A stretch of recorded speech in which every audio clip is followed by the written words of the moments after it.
Bien, Père Ceslas-Marie, bonjour. Bonjour Xavier. Alors, quelles sont les personnes qui vont justement en enfer? Le catéchisme de l'Église catholique, en son numéro 1035, répond à cette question. Toute personne qui meurt en état de péché mortel descend immédiatement en enfer pour y subir le supplice éternel. Autrement dit, ce sont les personnes mortes en état de péché mortel qui vont en enfer. Alors, pouvez-vous nous expliquer ce qu'on appelle un péché mortel? Le péché mortel consiste en fait à se détourner de Dieu en faisant d'une créature son Dieu. Et il y a trois conditions essentielles pour qu'un péché soit mortel. Il faut tout d'abord qu'il y ait une matière grave, c'est-à-dire un acte gravement contraire à l'amour de Dieu et à sa loi. Par exemple, les évêques américains ont récemment rappelé que consulter de la pornographie sur Internet constituait une matière grave. Autre exemple assez évident, l'avortement, qui est évidemment un crime très grave puisqu'on supprime la vie d'un innocent.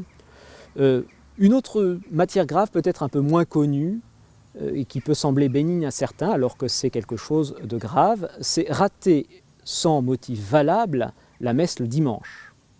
Voilà, disons, pour la matière grave. Ensuite, deuxième condition, il faut qu'il y ait connaissance de la gravité de la chose. Supposons qu'une personne, en toute bonne foi, après avoir fait un examen diligent de l'acte qu'elle allait poser, savoir s'il était bon ou mauvais, supposons qu'une personne, donc après avoir pris tous les moyens pour connaître la bonté de son acte, ou la malice, pose cet acte en ignorant que cet acte est gravement désordonné. Eh bien, cet acte ne pourrait être un péché mortel. Car pour qu'il y ait péché mortel, il faut savoir que ce que l'on fait est grave et nous sépare de Dieu. Troisième condition, il faut avoir plein consentement, totale volonté de l'acte. Supposons qu'un jour, vous perdiez le contrôle de votre véhicule alors que vous n'avez commis aucune imprudence, un élément fortuit, absolument imprévisible, vous fait écraser une personne qui passait par là. Vous venez de tuer quelqu'un, ce qui est grave, bien sûr. Vous saviez que c'était grave, oui, mais il manque une condition pour que cela soit un péché mortel, vous n'avez en aucun cas voulu tuer cette personne. Donc trois conditions, matière grave, pleine connaissance et pleine volonté. Nous ne devons pas présumer de la damnation d'une personne. Ce n'est pas parce qu'une personne vivait dans le péché qu'elle est nécessairement damnée. Mis à part des cas de révélation particulière de Dieu sur le sort éternel de certaines personnes, oui, Judas est en enfer, parce que le Seigneur nous l'a dit, ou quelques cas que nous rencontrons dans la vie des saints, par exemple dans la vie de saint François Girolimo, nous savons qu'alors qu'il allait prêcher sur une place à Naples, une femme de mauvaise vie nommée Catherine a fait un tapage pour empêcher cette prédication qui a été effectivement obligée de s'interrompre. Et dans la nuit, subitement, cette femme est morte. Le lendemain, saint François de Girolimo demande à voir le cadavre de cette femme.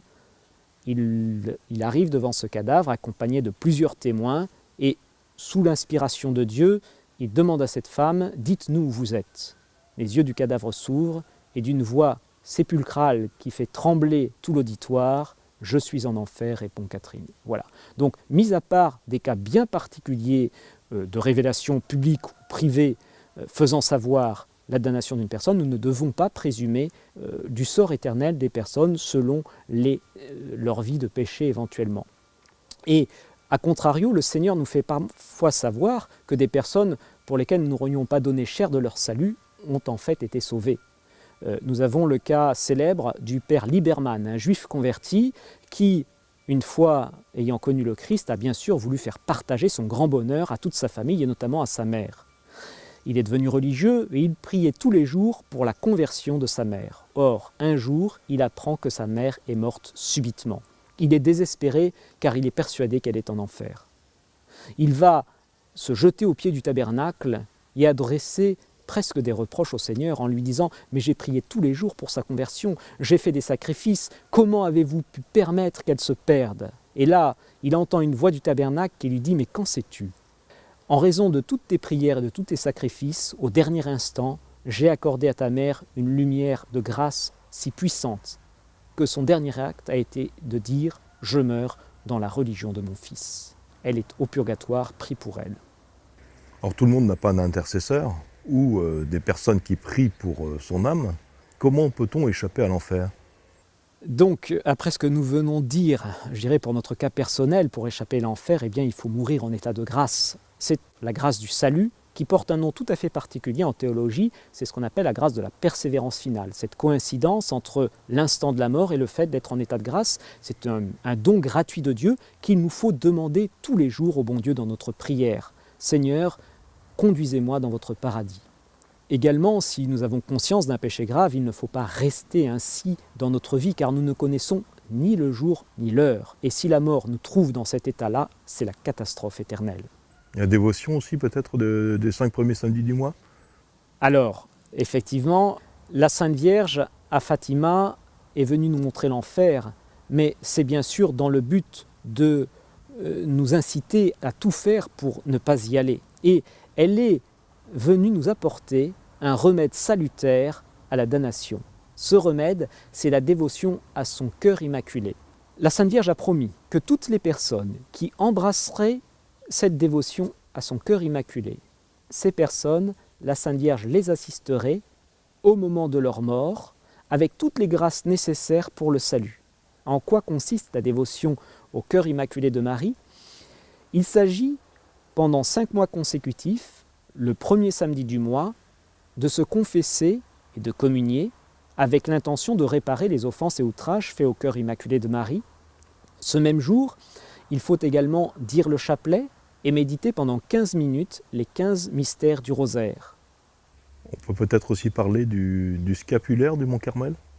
Alors, il y a d'autres promesses de la Sainte Vierge pour arracher les âmes de l'enfer, et notamment une qui est liée au scapulaire de Notre-Dame du Mont Carmel. Donc, la Sainte Vierge a révélé à Saint Simon Stock, général de l'ordre des Carmes, que toutes les personnes qui seraient revêtues du scapulaire de Notre-Dame du Mont Carmel, toutes ces personnes, la Sainte Vierge promet de les préserver des flammes de l'enfer.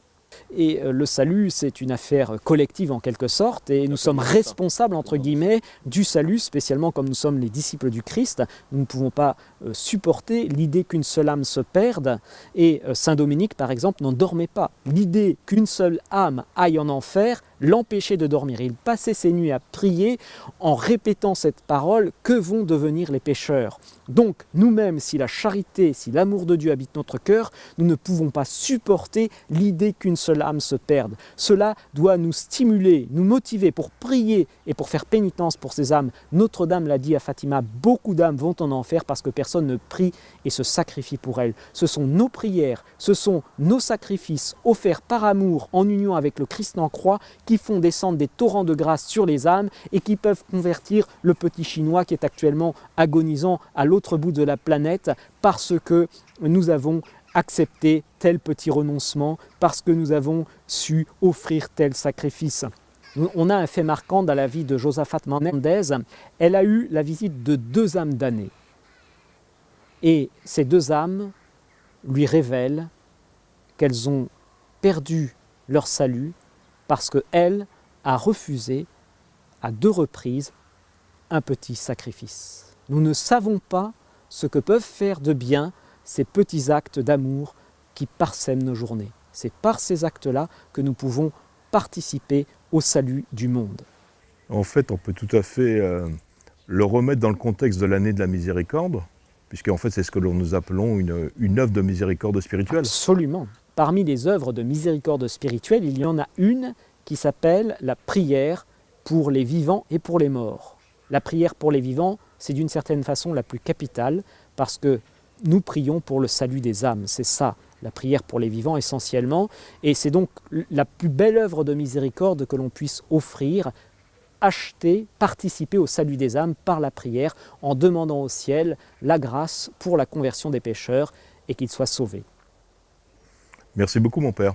À bientôt.